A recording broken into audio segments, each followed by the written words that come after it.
cintaku berbunga di hatimu, biar terus mekar jadi kenyataan.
Bu Rahma 84 urut 84 saya 84 itu angka yang 86 saya kelas 3 dan kelas 1 Acara pemilihan kinerja kepala sekolah akan segera dimulai. Memasuki acara yang pertama adalah pembukaan. Demi lancarnya acara pada hari ini, marilah kita buka dengan bacaan basmalah bersama. Bismillahirrahmanirrahim. Siswa kelas berapa, Dek? Kelas berapa? 6. 6. Guru Dek sini. Iya. Bu Guru Dek mulang kamu menyenangkan apa tidak? Menyenangkan. Sering memberi nasihat. Contohnya apa nasihatnya? Ya, terus apa lagi?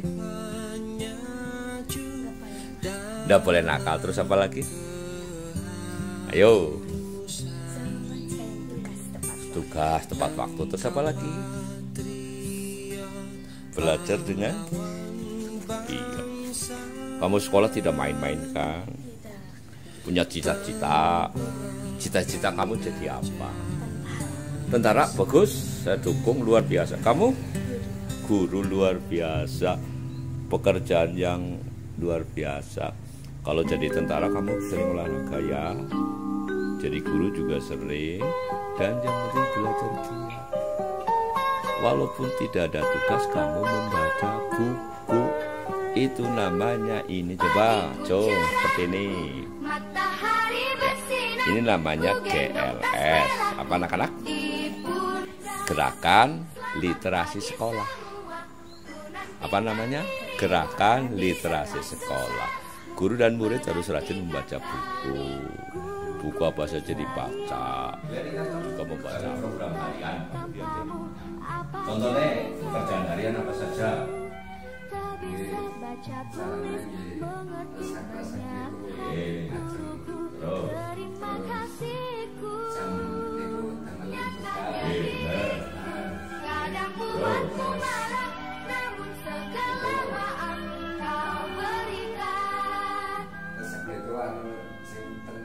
Taman bunga, taman.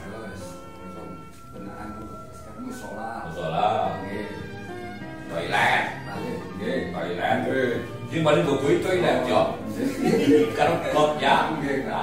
Tapi ora apa-apa jadi ini kan ada program Dipan waktu Dino.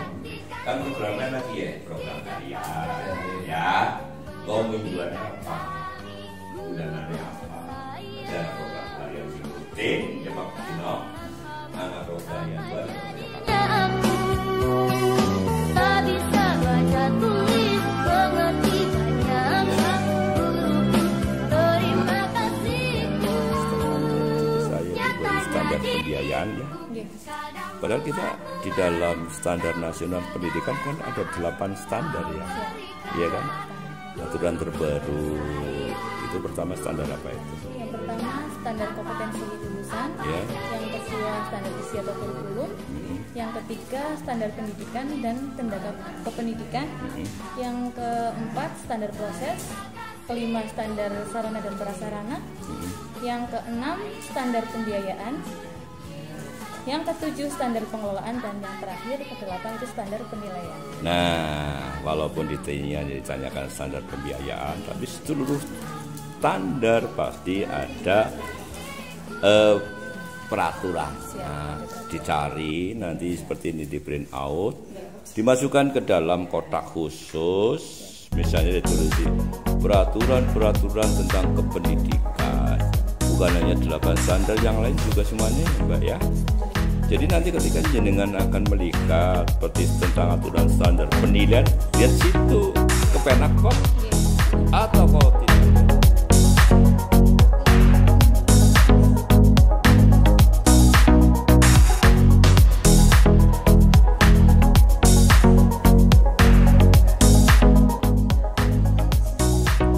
Nomornya dalam proses supervisi itu hal-hal yang dilakukan apa saja itu? Pertama membuat apa dulu? Membuat rencana program supervisi. Ya, setelah itu apa? Merencanakan format-format supervisi.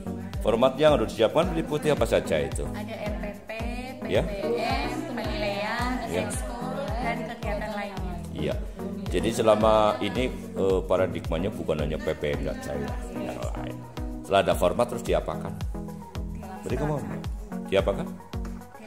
Dilaksanakan. Kepala sekolah nunggu dulu sampai termasuk penilaian. Sementara yang belum dilakukan penilaian, ya kan? Setelah dilakukan pelaksanaan diadakan apa? Laporan data. Tiap itu kan nanti ada datanya. Jenengan datanya masing-masing. Setelah ada data dilakukan apa? Evaluasi. Dievaluasi. Setelah dievaluasi Ada pembinaan. dibina. Pembina bisa secara personal maupun secara vertikal. Kalau hal-hal yang menyangkut pribadi sekali ya secara personal, yang lain tidak ngerti. Tapi kalau dibuka di yang lain kan bisa tersinggung, ya kan? Setelah itu dilaksanakan perbaikan, jadi seperti itu. Dan sekarang ini janji dengan pernah membaca kurikulum. Nah ya, apa hanya lihat cover. Harus ditelaah kurikulum. Kitab sucinya pendidikan kan di kurikulum. Ya kan? Banyak panduan di situ loh, Bu. Ya. Lengkap sekali di situ. Sekedar sebuah bagian kecil visi misi SDM Repet ya.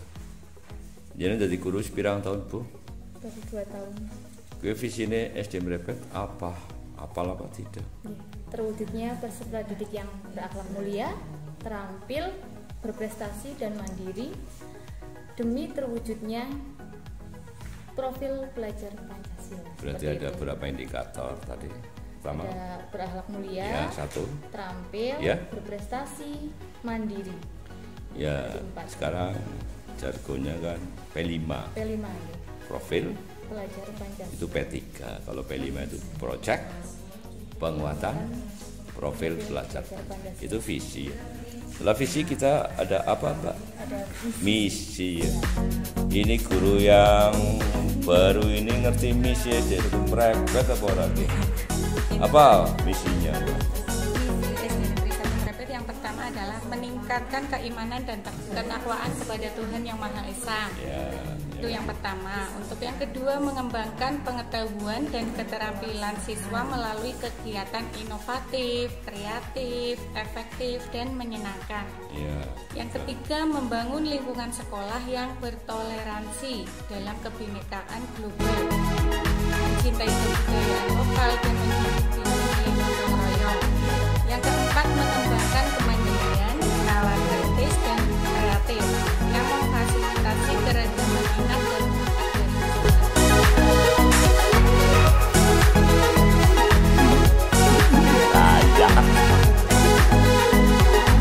dari Iya Pak, kalau yang sesuai lakukan ketika ada sebuah kegiatan apa saja Bu Nelly? Yang pertama jelas harus ada dasar dari kegiatan.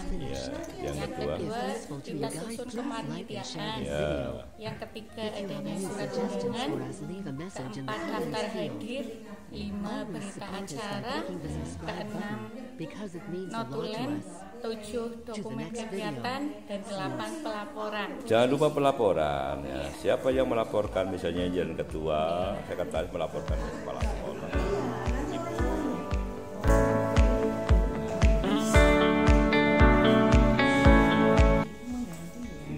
Selain sebagai guru, barangkali Putri juga sebagai operator dapodik ya.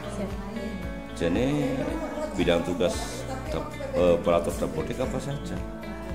Itu biasanya kalau awal masuk PPDB setelah balum input siswa mengisi semua kayak nik dan sebagainya dari siswa itu, ada berat badan dan sebagainya, validasi itu. Terus nanti setiap bulan kami melakukan seperti sinkronasi untuk mengupdate data dari dapodik biar sinkron ke pusat, dan nanti bisa ada kaitannya dengan info GTK misalnya yang nanti mengacu kepada kayak gaji guru seperti sertifikasi dan lain sebagainya.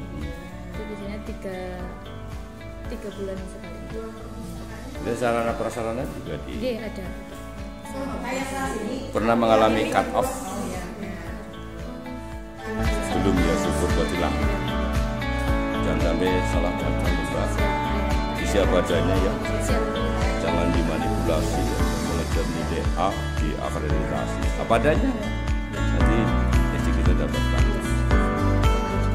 Jadi pendidikan kita sekarang bukan paradigma lama lagi. Sistem pembelajaran kita lebih banyak kita tekankan pada praktek. Artinya anak didesain dalam mengikuti pembelajaran itu mulai dari kecil, mulai banyak praktek sampai akhirnya dia dalam sebuah proses kehidupan bisa menghasilkan produk.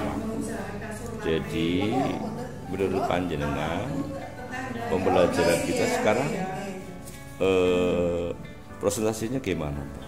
Untuk desain pembelajaran 40% itu diambil dari teori, 60%-nya dari praktek.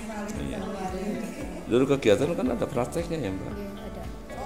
Dan menurut panjenengan kegiatan praktek lebih menyenangkan apa tidak? Lebih menyenangkan. Iya, anak itu real ya, real itu adakan kegiatan. Masuk praktek agama loh. Kenapa Pak? Praktek agama, butuh ya butuh, baca Quran baca Quran, adab ya adab, baca Quran baca Quran, sholat, adzan, praktek jangan lupa. Masuk akhlak loh, dipraktekkan. Karena Contohnya coba anak-anak akhlak pamit sama ibu gimana, praktekkan jadi beri contoh. Baca Quran, termasuk akhlak-akhlak. Coba yang namanya sifat bohong dipraktekkan, kayak sosiodrama, sifat tawadu dipraktekkan. Ojo mung teori tok kecep, beres. Sifat sombong juga dipraktekkan, sosiodrama. Bisa dipahami. Ojo mung teori tok langsung semuanya dipraktekkan. Sementara ya pola pikirnya berawal dari persiapan perencanaan pembelajaran yang akan dilakukan. Yang pertama, analisis KD. Mohon maaf, KD dianalisis, dibuat KKM-nya. Jadi belum membuat apa-apa, belum RPP, KD dulu. Dianalisis semuanya. Kemudian mengapa KD dianalisis? Soal yang dibuat dalam RPP harus mencapai KD. Tadi saya berbincang-bincang dengan Bu Ratna, Bu Desi, kemudian Bu Guru agamanya siapa asmanya? Aku lupa tadi. Ini sudah terjadi komunikasi dan beliau pada paham. Oh ternyata hanya mencapai itu. Berani KKM berapa? Ada yang berani 80 berani kan? Petani saja hanya nanam gabah sekilo, mimpinya berapa ton padi? Iya kan begitu? Kita sandingkan dengan pegawaiannya petani. Tetapi untuk 1 ton itu yang dilakukan petani terprogram sekali. Harus diairi, harus dipupuk, harus dirawat. Sama dengan kita. Untuk mencapai 80 KKM 1 KD itu, apa yang harus kita lakukan? Kita tilik benar-benar siswa kita. Tadi saya meminta kepada Pak Guru agama olahraga, apakah penjenengan mengukur berat badan, tinggi badan? Iya. Tercatat di guru kelas? Iya. Saya untuk lama menderita penyakit tertentu masih kosong, okay? Itu perlu karena apa? Untuk menangani anak kita harus sampai ke basic seperti itu. Saat ini gerakannya Luhut Binsar Panjaitan harus vaksin, imunisasi bermacam-macam. Jika anak memiliki riwayat penyakit bawaan yang memang perlu perlakuan khusus, kita harus waspada. Itu antara lain mengapa harus sampai catatan ke sana, kemudian sampai ke seperti apa Bu, penilai semuanya itu sudah pencerahan. Kami mendapat pencerahan yang cukup banyak dan sangat bermanfaat, dan kemudian menimbulkan energi yang baru Pak Bu bagi kami dan mestinya juga bagi Bapak Ibu semua. Insya Allah semua yang kami dapatkan hari ini insya Allah sambung dikanteti Bapak Ibu nggih. Ada yang sudah dicatat, pokoknya itu sudah akhirnya sudah terbayang di sini, terencana untuk masa depannya seperti apa gitu. Untuk itu sekali lagi kami sebagai yang bertanya di sini mengucapkan terima kasih dan tentunya mohon maaf kami karena kami tadi mungkin membuat. Alhamdulillah, acara demi acara kegiatan penilaian kinerja Kepala Sekolah SD Negeri 1 Merebet berjalan dengan lancar. Mohon maaf atas segala kekurangan. Kami akhiri. Wassalamualaikum warahmatullahi wabarakatuh. Semua baktimu akan kukir di dalam hatiku sebagai prasasti terima